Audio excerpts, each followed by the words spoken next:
On a ici une histoire assez folle, celle d'une entreprise qui, pendant 50 ans, semble avoir complètement changé de cap technologique tous les 10 ans. Imaginez, investir des milliards dans une direction, puis faire un virage à 180 degrés vers l'opposé et recommencer encore et encore. C'est le cas fascinant d'EDF, le géant français de l'énergie, dont les choix à première vue, ils défient toute logique. Alors regardons cette chronologie de plus près. Dans les années 50, EDF mise tout sur des investissements lourds, rigides, du très long terme, les immenses barrages hydroélectriques. 10 ans plus tard, dans les années 60, changement radical. On passe à des centrales au fioul, beaucoup plus souples, plus agiles. Mais ce n'est pas fini.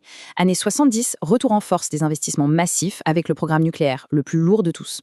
Et enfin, dans les années 90, nouveau virage vers la flexibilité avec les centrales à gaz. Ce parcours en dents de scie, c'est vraiment ça la clé du mystère. La question qui se pose est donc évidente. Est-ce qu'il y avait une logique derrière ces paris colossaux, qui semblent se contredire les uns les autres? Étaient-ce juste des décisions incohérentes, ou y avait-il un fil conducteur, quelque chose de caché? C'est l'énigme qu'on va essayer de résoudre ensemble. Pour s'attaquer à un mystère comme celui-là, en général, on sort les outils d'analyse classiques.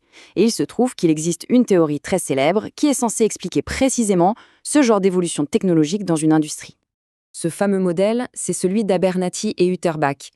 L'idée centrale est assez simple. Une industrie mûrit sur le plan technologique en suivant un chemin linéaire, prévisible. C'est un peu la feuille de route standard qu'on utilise pour comprendre l'innovation.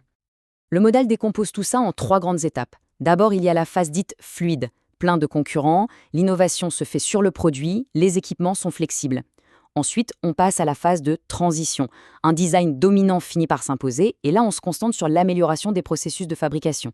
Et enfin, la phase spécifique. La concurrence se joue sur les coûts et les volumes, donc les équipements deviennent hyper spécialisés, très rigides et très chers.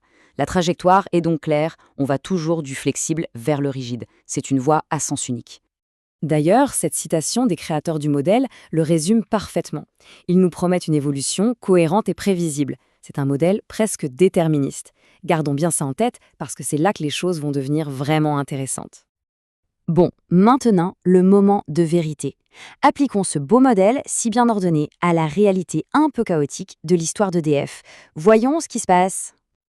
Et là, c'est la douche froide. La théorie nous prédit une belle progression linéaire, toujours plus rigide, toujours plus spécialisée. Mais la réalité d'EDF, c'est un zigzag complet. On passe du rigide au flexible, puis on revient au rigide pour repartir vers le flexible. Le résultat est tout sauf prévisible. Bref, le modèle ne colle absolument pas. Le constat est sans appel. Notre premier indice, le plus évident, ne mène nulle part. Le manuel standard est complètement inefficace pour expliquer ce cas. Le mystère ne fait que s'épaissir. Il nous faut donc trouver une autre piste. Et si la clé n'était pas dans un modèle technologique universel, mais dans quelque chose de plus humain, de plus contextuel? C'est ce que propose une autre théorie, celle du facteur de l'excellence. L'idée est simple, mais elle est puissante. Elle dit que les choix technologiques ne sont pas dictés par une évolution inévitable, mais plutôt par la perception qu'ont les dirigeants de ce qui fait une entreprise excellente à un moment donné. Autrement dit, la définition même du succès change avec le temps et la stratégie technologique ne fait que suivre ce mouvement. Alors avec cette nouvelle grille de lecture en main, réexaminons toute l'histoire d'EDF. Voyons si, cette fois-ci, les pièces du puzzle s'assemblent enfin. Premier arrêt, on revient juste après la Seconde Guerre mondiale. La France est en pleine reconstruction et EDF vient tout juste d'être créée. À cette époque, c'est quoi être une entreprise excellente? Eh bien, c'est avant tout garantir l'indépendance énergétique de la nation. Et c'est aussi alimenter la reprise économique avec une énergie bon marché. La technologie choisie, l'hydraulique et le charbon, répondaient parfaitement à ça. On utilisait des ressources nationales pour reconstruire le pays. Le choix était donc parfaitement rationnel pour l'époque. Allez, on avance dans le temps, direction les années 60, en plein cœur des 30 glorieuses. L'économie tourne à plein régime et forcément, les priorités changent. La nouvelle définition de l'excellence, c'est quoi? Des prix toujours plus bas et une croissance rapide pour suivre une demande qui explose. La technologie la plus adaptée pour ça, c'était le fioul. Pourquoi? Parce que l'investissement était faible et, à l'époque, le carburant ne coûtait rien. On pouvait construire des centrales très vite. Ce virage vers le flexible n'était donc pas du tout aléatoire. C'était la meilleure réponse à cette nouvelle définition du succès. Et puis arrive 1973, le premier choc pétrolier. Un événement mondial qui va, une fois de plus, complètement rebattre les cartes. Après cette crise, la définition de l'excellence change encore une fois, et de manière radicale. Le critère numéro 1 redevient, avec une urgence absolue, l'indépendance énergétique nationale. À cela s'ajoute un besoin de stabilité sur le long terme. Et la réponse à ça, c'est l'énergie nucléaire. Ce pari colossal a permis à la France de se libérer de sa dépendance au marché pétrolier qui était devenu totalement imprévisible. Encore une fois, un choix qui est parfaitement logique dans son contexte. On arrive enfin à la période la plus récente. Une période marquée par la libéralisation des marchés de l'énergie et par une incertitude croissante. Dans ce nouvel environnement concurrentiel, être excellent, ça veut dire être flexible pour faire face à l'incertitude du marché et ça veut dire aussi avoir un retour sur investissement plus rapide. Les technologies les plus adaptées deviennent alors le gaz ou ce qu'on appelle le charbon propre. Elles sont plus souples et elles demandent moins de capital.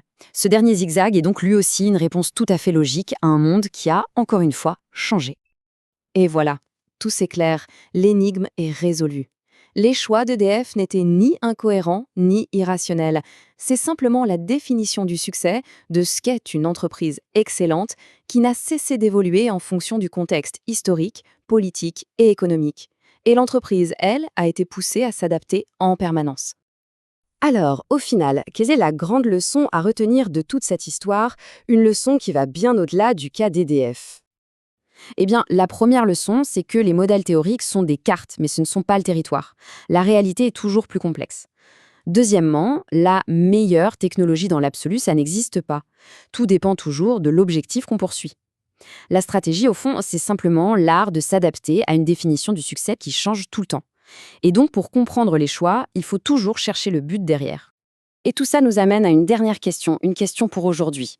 Au-delà de tous les arguments techniques qu'on peut entendre, quelles sont les définitions invisibles de l'excellence qui sont en train de façonner les grands choix technologiques de notre époque? Que ce soit dans l'intelligence artificielle, les énergies vertes ou l'exploration spatiale, quels sont les critères de succès qui dictent silencieusement notre avenir? C'est une bonne question à se poser.